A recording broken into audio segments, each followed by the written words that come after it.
Olá, vamos mergulhar juntos numa jornada simplesmente épica, uma viagem de milhões de anos para a gente descobrir quais foram os blocos fundamentais que construíram a nossa espécie. Bom, vamos direto ao ponto, a pergunta central de tudo. O que exatamente nos torna humanos? Será que é o nosso cérebro, as ferramentas que a gente cria, a nossa cultura? Essa pergunta vai ser o nosso norte. A nossa história, ou melhor, a pré-história da nossa história, começa aqui, há mais ou menos 6 milhões de anos. Nesse ponto, um ancestral em comum deu origem a duas linhagens completamente diferentes. Uma delas levaria aos chimpanzés, que são os nossos parentes vivos mais próximos. E a outra, a outra eventualmente levaria a nós. E essa divergência foi o primeiro grande ponto de virada, sabe? Foi o momento que colocou os nossos antepassados num caminho evolutivo totalmente único e diferente de todos os outros. A mudança mais crucial de todas foi, na verdade, uma mudança de cenário. Nossos ancestros começaram a deixar a vida nas árvores para se aventurar por ambientes mais abertos, como as savanas. E essa mudança de perspectiva, de sair das árvores para o chão, não foi pouca coisa não. Ela foi o gatilho para uma série de adaptações que nos definem até hoje. E isso nos leva diretamente ao primeiro bloco de construção fundamental da nossa humanidade, o bipedalismo, ou, em bom português, o simples ato de andar sobre duas pernas. O bipedalismo é muito mais do que só um jeito de se locomover. É a adaptação que define os nossos primeiros ancestrais, os hominíneos. No momento em que a gente se ergueu, as mãos ficaram livres. E isso mudou absolutamente tudo. Agora, o interessante é que não existe uma resposta única para essa pergunta. A ciência sugere uma combinação de fatores, um conjunto de vantagens que essa nova postura oferecia. A famosa hipótese da savana, por exemplo, diz que ficar de pé ajudava a enxergar predadores por cima da grama alta. Outras ideias falam da economia de energia ou de expor menos o corpo ao sol quente. Mas o fator mais transformador, sem dúvida alguma, foi ter libertado as mãos.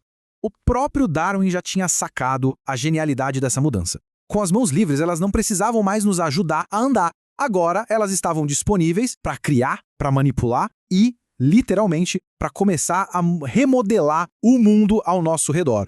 Então, com as mãos livres para poder fabricar ferramentas, o próximo grande salto evolutivo tinha que acontecer no centro de comando, o cérebro. E essa expansão foi uma coisa impressionante. O cérebro dos nossos ancestrais mais do que triplicou de tamanho ao longo do tempo.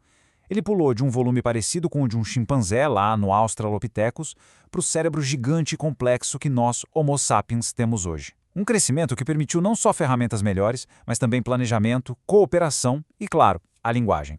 Então, para ficar bem claro, o cérebro humano moderno é cerca de 3 vezes maior que o de um chimpanzé. É um momento, assim, extraordinário, num tempo evolutivo que é relativamente curto. Mas como é que isso aconteceu? A resposta parece estar num poderoso ciclo que se retroalimenta. Pensa só, mãos livres criaram ferramentas melhores. Essas ferramentas deram acesso a dietas mais ricas em calorias, principalmente a carne. E essa energia extra foi o combustível para o crescimento de um cérebro maior, que por sua vez conseguia criar ferramentas ainda mais geniais. Uma coisa levou à outra, num ciclo virtuoso. Então, um cérebro maior era o hardware. Mas o que realmente nos diferenciou de todo o resto foi o software que começou a rodar nele. A cultura. A capacidade humana para a cultura cumulativa é algo único no reino animal. É como se fosse uma catraca, aquela ferramenta que só gira para frente, sabe? O conhecimento avança, é melhorado e passado adiante, mas muito raramente ele anda para trás. Cada nova geração constrói sobre as inovações da geração anterior. E a gente consegue ver esse efeito catraca muito claramente na nossa história. Começou com ferramentas de pedra bem simples há mais de 2 milhões de anos. Depois veio o domínio do fogo, que transformou a nossa dieta, porque a gente podia cozinhar, e a nossa vida social, com todo mundo se reunindo ao redor da fogueira. E por fim, a explosão de arte, de simbolismo e de linguagem complexa que veio com a nossa espécie. Mas essa história não acaba na Idade da Pedra. O mais fascinante de tudo é que esse processo de evolução, acredite se quiser, ainda está acontecendo, agora mesmo.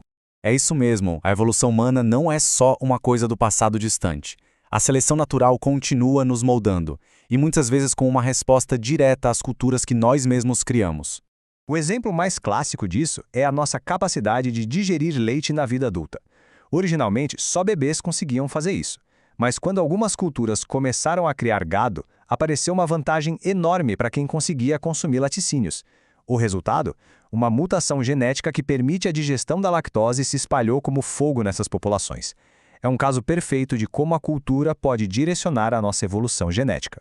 E existem outros exemplos incríveis. A prática da agricultura em certas regiões levou à seleção do traço falciforme como uma defesa contra a malária. O estilo de vida único do povo Bajau, que passa a vida mergulhando, selecionou pessoas com baços maiores que funcionam como um tanque de oxigênio extra. A nossa biologia está o tempo todo conversando com o nosso comportamento. Então, o ponto central para a gente guardar é este.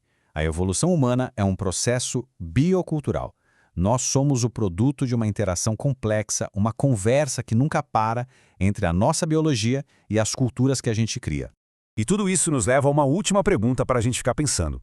Se a nossa cultura continua a mudar o mundo de formas tão drásticas e rápidas, para onde a nossa evolução vai nos levar agora? Qual será o próximo capítulo da incrível história humana?